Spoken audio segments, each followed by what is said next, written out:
So 2 days ago I bought this KTM 1090. It was in a good price.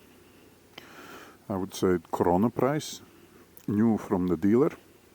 Doctors are saying these days that we have to strengthen our immune system, and one way to do it, apart from drinking vitamins and still trying to keep up with the relatively healthy lifestyle, is to have plenty of positive emotions. So my positive emotions were a little bit dwindling, so I decided to boost them up. Sold my Kawasaki Z900, added some coins, and bought this one. And what can I say? Two things. People here don't fucking know how to drive. I think most of them have bought their fucking driving licenses on some Christmas sale or been given it as a present for Christmas. And the second thing is that this is absolutely amazing vehicle. It's like 701 Supermoto on steroids.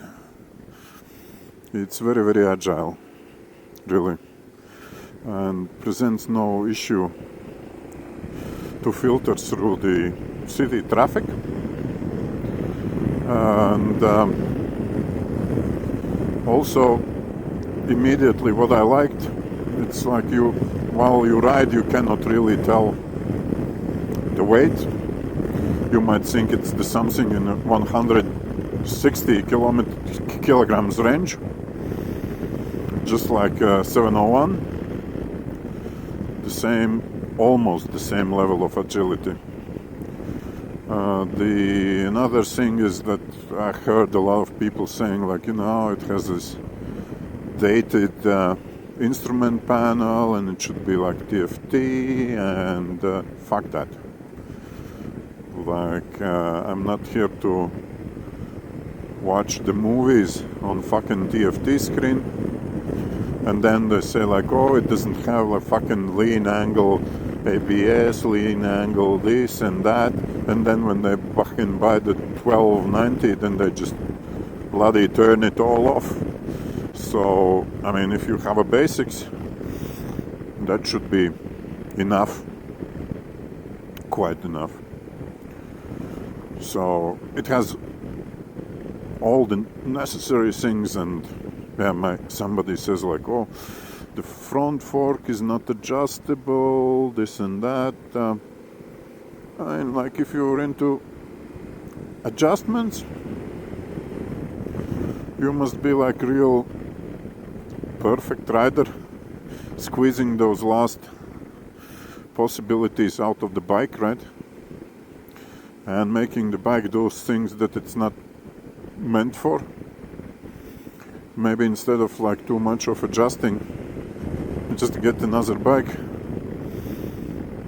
For instance, this one version is like a S version, which is obviously the street one. And I'm not like asking the same capabilities as for R version. So, I mean, if you want plenty of adjustability, like, get something else and keep on adjusting. But I think it just, with the standard features, you can enjoy the ride immensely. Amazing finding is that finally I found a motorcycle where mirrors are showing something. You can actually see shit happening in them. That's amazing. Second thing is that, for me, surprisingly, the 701 Supermoto seating position was a bit more comfortable. I'm not talking about seat itself, but the position, because it was a taller seat. To my taste, this seat is a little bit low, but I'm the guy with 1 meter 96, and I think maybe some adjustments are gonna be needed on that front. What else? There's nothing else. It's just like really immensely enjoyable vehicle. Has plenty of power. I was riding recently with a pillion, and a passenger said that, well, feels comfortable. Of course, we were not riding for long. It was half hour or so, but still it was comfortable enough. Engine is sufficiently lively, though it seems to like a little bit lower gear at the times. For instance, if to compare with Kawasaki Z900, it was happily pulling through all range. This one likes it a little bit higher revs. Not revving it out too much because I just rode the first 300 kilometers.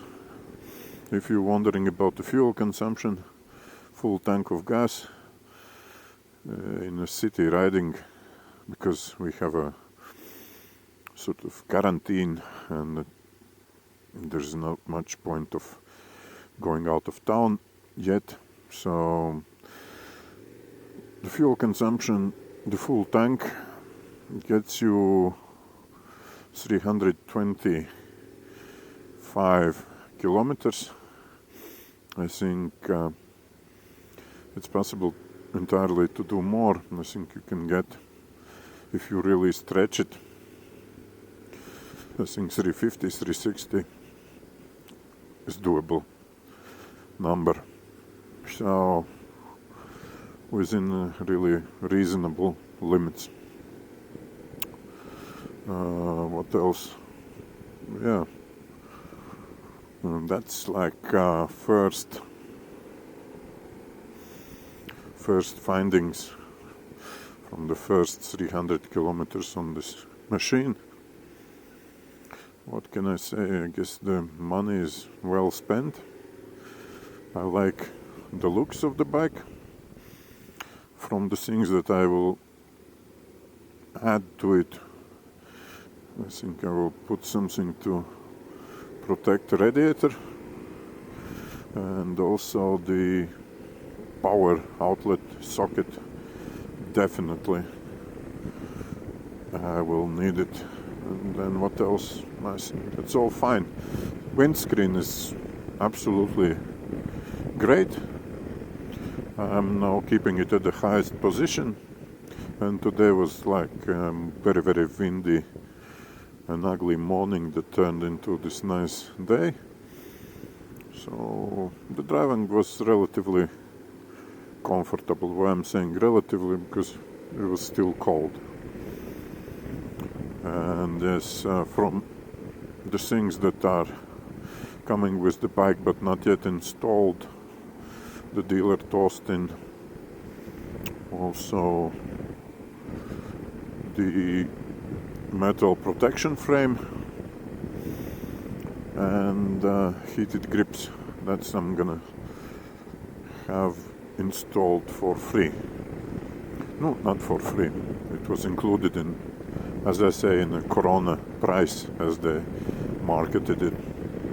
So basically they said the discounts and all the goodies last until the curfew is lifted, and that we can expect might be happening somewhere in